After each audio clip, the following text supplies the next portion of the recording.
Okay, so page 11. The student council is planning to host a dance. The profit in dollar is 4 times the number of students who attend minus $200 for the cost of music. Write an equation that relates the profit to the number of students attend. All right, so what would my two variables be? What are my two unknowns? Casey? Profit and number of students. So what are two good variables for them? P for profit and then S for number of students. Perfect. So to create the equation, I can write P equal 4 times the number of students, so 4S. And then I have to take away $200 for the cost. Okay? Make sure you read the question carefully. The other ones that we've been doing was costs. Okay? A lot of time we were doing costs. Oops. Okay, create a table of values for this relation. So I have, which one is my independent variable? My profit or my number of students? Yep, number of students. Right, because your profit depends on how many students attend. All right, so what's the minimum number of students that can attend the dance? Should it? 0, right? No negative numbers. Okay, so should I just go 0, 1, 2, 3, 4? Is that a good scale to go up by? Casey, why not? Right, there's generally going to be a lot more. And if I do 1, 2, 3, 4, I'm not going to show much with my small little graph. It's not going to be a good indicator. So, what do you guys think? Oh, well, first off, how many points do I need to graph a line? 2. Yeah, so technically I only need 2 points, okay? But because we want to make sure we're doing the math correct and it does form a straight line, let's do at least 3, okay? So I'm gonna say let's do, since I'm only doing 3 points, let's make it big, make it more extreme, so that it's easier to see the points, the graph, the overall picture. Okay, so now that I have my S value, so remember when you're told to create a table of value and they don't give you any numbers, you create your X value. Okay, so 0 times 4. Okay, so if nobody goes, I lose $200. If 50 people go, 4 times 50 minus 200, I get 0. Right. So you definitely want that point on the graph. And then if 100 people go, you get 200. Okay. Looks like nice, easy points to graph. Graph the data in the table. Does it make sense to join the points? Explain how many students have to attend to make a profit. So let's graph this. I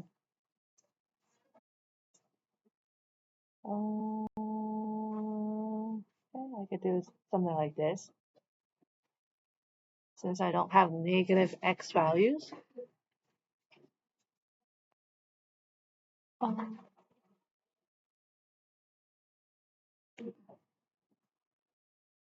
Right.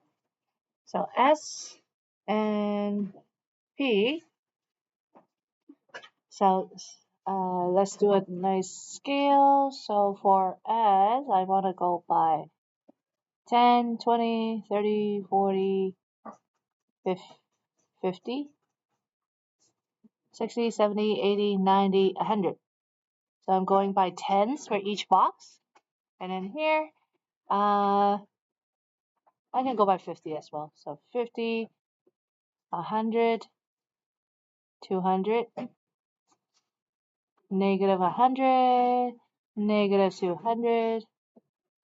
Okay, so now my 3 points, 0, negative 200, 50 and 0, and then 100 and 200.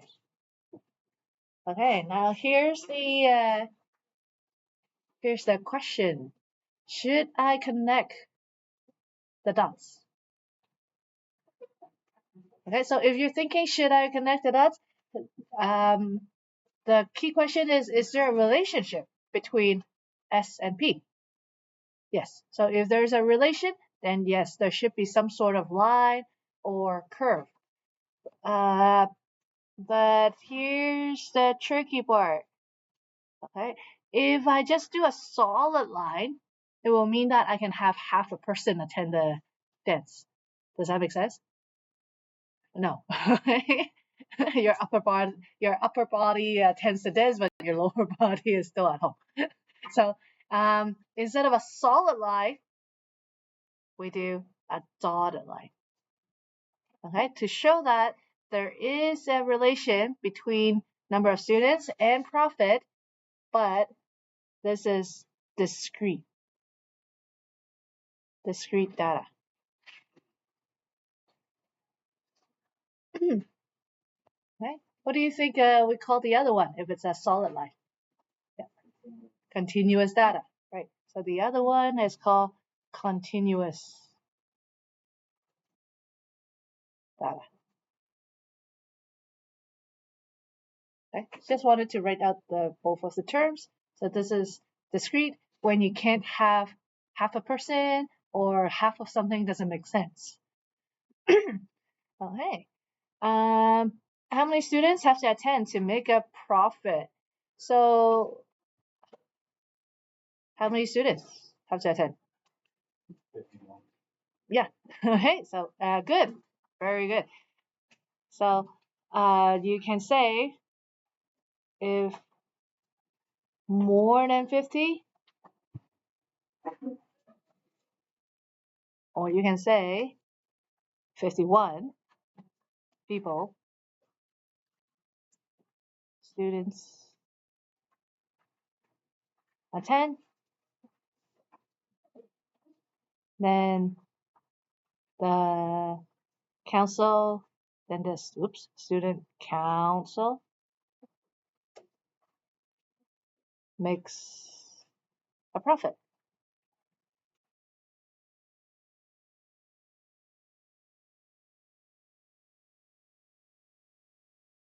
Okay, right here.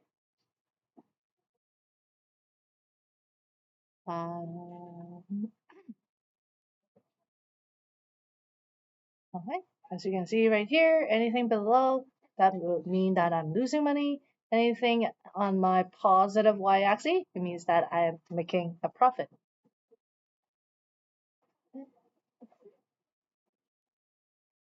Okay, good. Okay.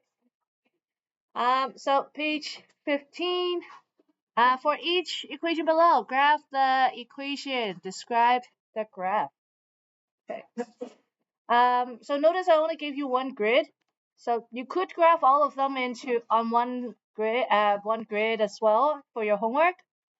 Doesn't matter that it is all on one, as long as you label it properly. I don't need three different graphs.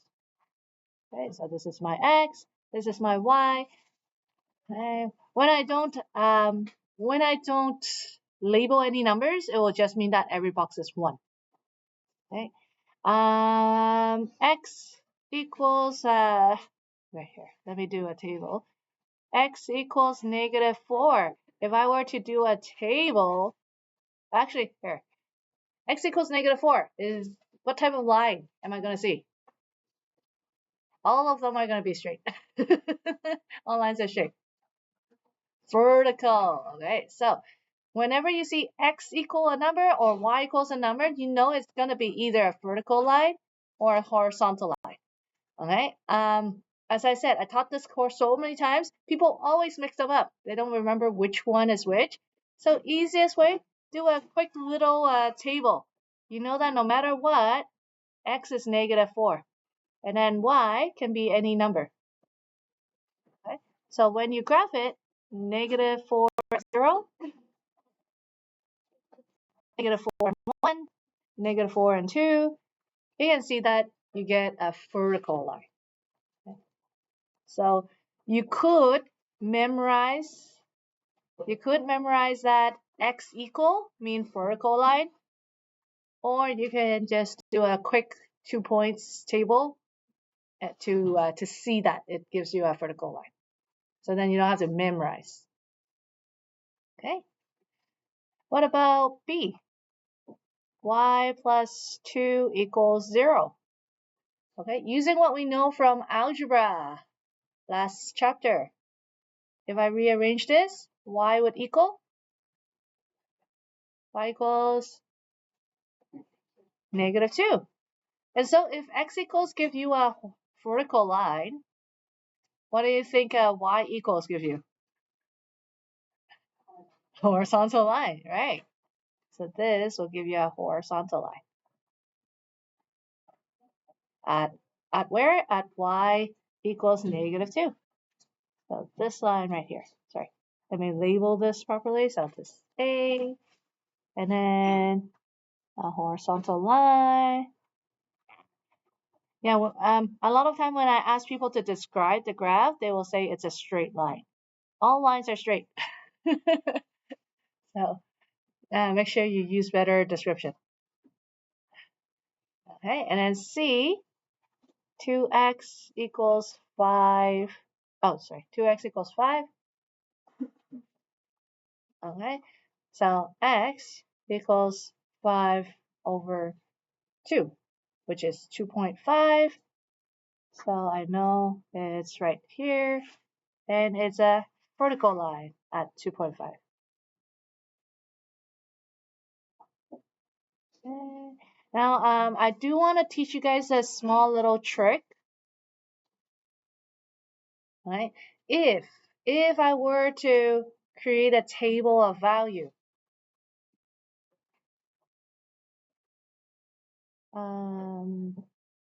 actually, actually no, it's okay. Yeah. I'll do the trick later when it's more complicated. This one is it's still very obvious that it's a vertical line. Yeah. I'll talk about the trick later when the equation is more difficult. Okay. So there you go. So remember when it's x equals, it's a vertical line, and when it's y equal, it's a horizontal line. Okay, and if you are bad at memorizing, then do a quick little table to help you see if it should be vertical or horizontal. Okay, last one. Graph an equation in the form standard form, basically, in standard form. So 3x minus 2y equals 6. Okay, make a table for x equals this, -4, 0, and 4. Graph the relation. So because if I'm given these x value, what am I trying to solve for? Yeah. Oh. If I'm given x value, what am I trying to solve for? I'm trying to solve for y. So let's rearrange this equation so that we solve for y. We know how to do this. We did this in the last chapter. Move that 3x over, becomes -3x. Move that -2 over by dividing everything by -2. So divide this by -2, divide this by -2. Okay? And so when I simplify this, this is 3 over 2x minus 3. Okay? And so when we do our table of value, yes, I know this is in y equals mx plus b form, and some of you know how to graph by y equals mx plus b, but the question is asking us to do a table. -4, 0, and 4. So now we substitute. When x is -4, 3 times -4 divided by 2. minus 3, I get negative 9. Right? 3 times 0 divided by 2 minus 3, I get negative 3. 3 times 4 divided by 2 minus 3, I get 3. Okay. Is there a pattern here? Yep, 6. That's right. So I'm adding 6 here. I'm also adding 6 here. If this doesn't match, you know you did something wrong. Okay? Because this is a linear relation, which means every point should line up perfectly. But so this is one quick way for you to check. Okay. Okay, so now that I know what my minimum, what my maximum numbers are, I can make my graph. So that was the purpose of yesterday's lesson. We wanted to make sure how we scale our graph, we can include all the points. So, so I can see for the y, I cannot go by ones because I'm not going to get to negative 9. So I can go by twos. Negative 2, negative 4, negative 6, negative 8, negative 10. Okay, if I'm going to by 2's for my y, I have to go by 2's for my up here as well. 2, 4, 6, 8, 10. Okay, for my x though, I could go by ones.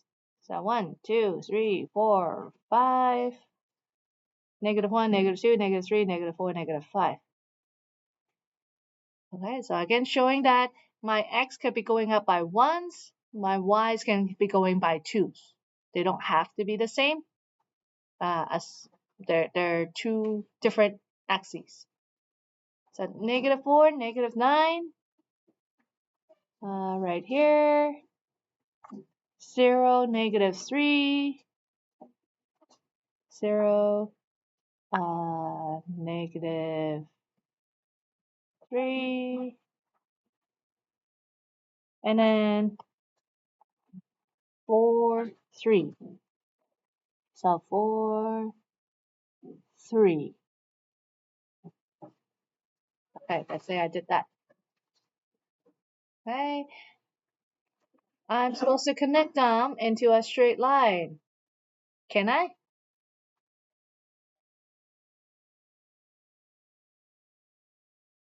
Can I make this in one straight line? No, because, huh? I messed up. That's right. Okay, I messed up on purpose to show you guys. Where did I mess up? Yeah.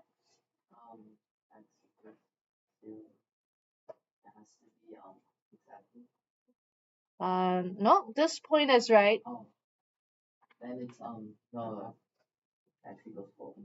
This point is 4, 3, and I went like this. But remember, my scale was 2, 4, 6, 8, 10. So this point, yeah, 4 and 3 is supposed to be right here. All right. And then now, if I try to draw the line, yes, they do all line up. Okay. And they all line up on a straight line. Okay, so you see, I purposely made that mistake. That's why I did it in pencil to show you guys. If it doesn't line up, you know you messed up. Okay, don't try to draw two lines or don't try to draw a curve when you know this is a linear relation. Okay, so that's the lesson today, under 20 minutes.